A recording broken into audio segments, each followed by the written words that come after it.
Whether you're starting a business, buying into one, or hoping to join an existing business as an employee, commercial understanding and business acumen will be key to your success. Recruiters often feedback that although students and graduates have excellent academic ability, they're unable to translate that into industry and the workplace. Simply put, they don't know how the business operates.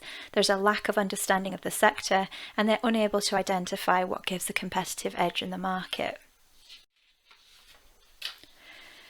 We'll move on to a more in-depth look in this section, but a useful basic tool is to understand the SWOT model.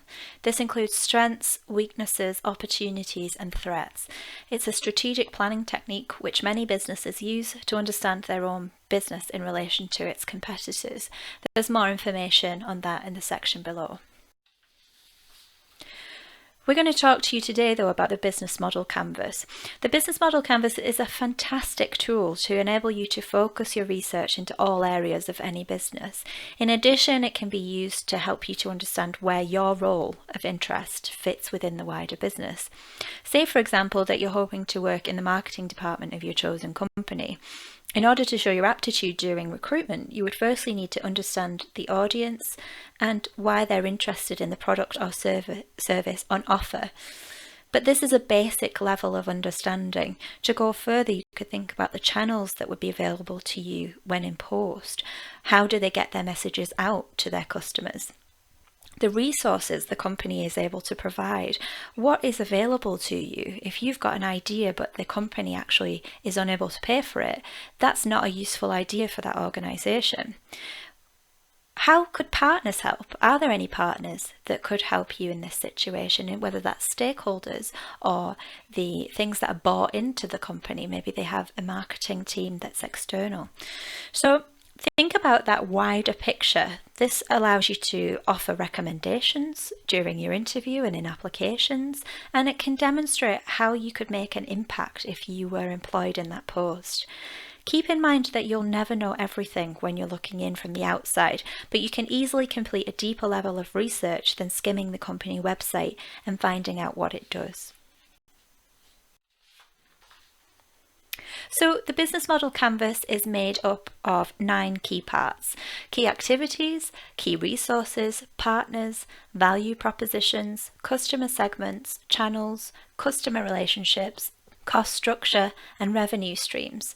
Now, some of those terms might seem obvious to you, some of them are maybe a little bit more difficult for you to put your finger on what we mean. There's more information in the section below about this. But today we're going to ask you to complete an activity that you'll find really useful in the future. It will help you to identify parts of the business that are really relevant. It will help you to identify the competition and to put yourself in the best position for appearing to be very knowledgeable about this organisation. So imagine that you're a consultant. We want you to choose a company or organisation you're interested in working for. Make sure it's something that you're genuinely interested in so that this can be used again in the future.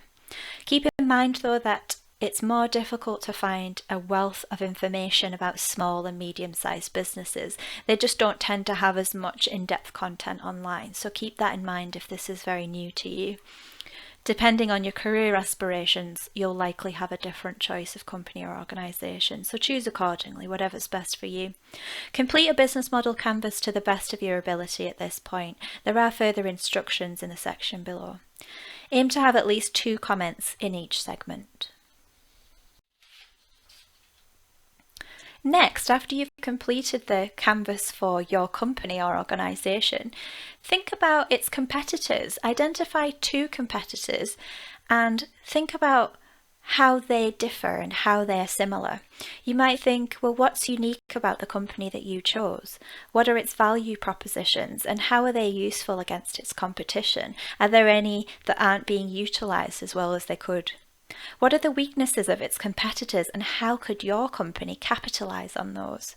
Are there any new customer segments the company could be moving into? You'll think of your own questions as you go through this, but think about those as a starting point.